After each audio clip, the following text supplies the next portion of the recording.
What's up, everybody? It's the better one, flying solo again here on the Unnaturals. Today we're talking about the Legends of Hero Childs of Cold Steel 1. Now, if you haven't heard of this game, you're either living under a rock or you have the worst one's level of being distracted. But no worries. Hopefully, I am here to fill you in and possibly give you some opinions and maybe, if you haven't played this game, make you interested in trying it out or watching my Let's Play of it that is on the channel. But other than that, I just want to say The Legends of Hero Trials of Cold Steel is technically the second series in the Legend of Heroes series. And we'll get more into that as we go. But it is the first one I recorded, and we'll talk a little bit about the first series that came out first that I do eventually plan to record for this channel. But without further ado, let's see a little bit of the opening footage and gameplay. So, Trails of Cold Steel, what's the deal? Well, it's an epic RPG by Nihon Falcom. Excuse me. Part of the massive Legends of Hero series. Set in the Erebonian Empire, you play as Reen Schwarzer, a student in a military academy who gets caught up in some seriously crazy political drama and fighting monsters, and also just learning how to be a student in this new class 7 that was just recently established in this prestigious military school. Sounds like an average day for an anime character. First off, this game is a lore lover's dream. If you're the kind of person who loves getting deep into the world building of a game, this will hook you right away. There's so much history, political tension, character development, and that's what makes trying to explain the lore of our D&D game with the worst one seems like child play.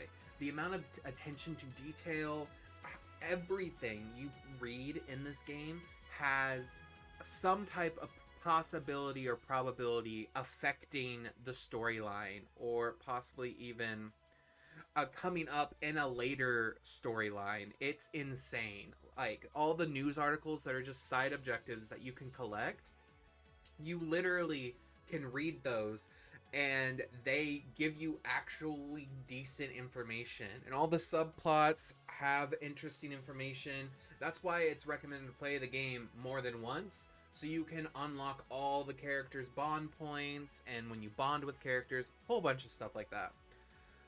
So without further ado, let's talk about the characters. Okay, so for the characters, you basically have your you got your whole squad to manage, and trust me, they are not just cardboard cutout characters. Each member of Class 7 brings something different to the table. Personality, combat style, even from the cool-headed Reading to the mysterious Alicia. You really get to attach to this crew, and there might seem like a lot of playable characters. There's a total of, at minimum, 7 characters that you can play with and run around with. You only ever have access to so many depending on the chapter that you're in, though, so it doesn't feel like that much, and you get to mess around with team composition a lot. You will always have access to Rain for the majority of the first game and the other games continuing. He is essentially your POV character, and that is who you're playing the game through. As for the rest of the groups, you have the combat, as you can see, that is playing on screen. It has a bunch of different skills you can do. Magic is done through this ability called crafts, which is a magic essentially. Crafts are like the abilities, and arts are the magic. Depending on how you build and scale your character can change how much damage, what type of damage your character deals, or even potentially the strength and weaknesses of your characters. So combat. Where do we even start? It is turn-based, as you can tell, but it's not your like grandparents' turn-based RPG. No, not that at all. It is very much your position. It's got depth. You can move around the board with positioning your arts, which are basically magic, as I've explained, and your crafts, which are special moves that are linked to your CP, and your EP is your mana, and then obviously you have your HP, which is your health. The link system adds in some additional strategy, letting you team up with characters for combo attacks. I'm not saying like the best combo system ever, but actually, you know what? I'm saying it's pretty good for the most part, being that they did expand on it later on in the series and make it better and better. But essentially, there are time delayed reactions that you can do with button inputs with the linking system, where a character can guard or counterattack, and the other character they're linked to will deal damage and come to that character's aid and maybe guard with them, reducing the damage further that they may take, which is very nice. Now, no game is perfect, right? And I'd be lying if I said there aren't a few meh moments in Trials of Cold Steel. Some of the early points do feel extremely slow, especially if you're not into very heavily dialogued heavy games.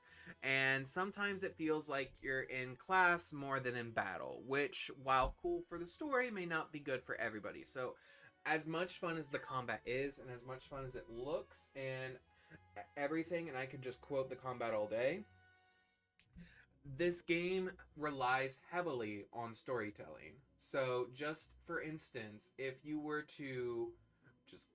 just to cut away, an entire cutscene can be taken from this section of the game where it's literally Reen walking up the hill to the school, and this entire scene takes anywhere from almost 7 minutes for this entire opening scene, which isn't bad. It lays down the groundwork for a couple characters, but this is basically like the average for most cutscenes in this game, as well as just non-voiced dialogue. So you have to be either prepared to read or just mash the A button, I guess, if you don't want to read. But I do recommend you stick with it, because once the plot starts rolling, it's like, literally, pun intended, it's like a runaway train. The stakes get very high, the battles get very intense, and you get sucked into a world of Erbonia before you even know it. So, what I can say about this game is, regardless of how easy or difficult it truly depends on you as a player, and how you appreciate games of this nature, and if you enjoy games like this. I won't say it's the greatest game in the world, because, as I've said before, it definitely has its flaws. Is the Legends of Heroes Trials of Cold Steel worth your time? Absolutely. If you're a fan of deep JRPGs with the complex characters and stories that pull you in, this is one of the must-plays. Yeah, it has its slower moments, but trust me, it pays off in a big way. I will also like to talk about, if this series does interest you a bunch, and you do want to continue it, this gaming series has a lot of multiple other series that go along with it. One being the first set of series before Trails of Cold Steel, which was Legends of Hero Trials in the Sky. They have chapter 1 through 3, and it takes place in a different country that is actually bordering Erbonia, and you play as different characters, but they have their own stories. And I do know that if you play more into Trials of Cold Steel, you eventually meet the characters from Trials in the Sky. So it's pretty nice. As I said, this entire series is completely overarching, and I highly recommend playing all the games, like I will eventually. I will play through all the games on Steam, and I will play them all on YouTube and try them all out for you, because I enjoy them. They are quite fun. I can't really bash on it as much as it has its great moments too. But as for that, that's all I really had to say about Trials of Cold Steel specifically. Played it, loved it, meh, drop a comment below, let's chat about it. And as always, don't forget to like and subscribe, hit the bell, because you don't want to miss more of my better than the worst one content. Stay unnatural, and I'll catch you in the next one. And I truly hope you guys enjoy the Trials of Cold Steel series. If you do end up trying it out, I highly recommend it, and let me know what you think about it. As I've said, I keep repeating myself, but that's just because I enjoy this game so much, and I get lost in the characters that I've grown accustomed to playing as and talking to. So yeah, it's literally like playing your own little slice of life anime, if you want my honest opinion about like the non-combat scenarios. But again, I hope you all enjoy it, and Have a great night.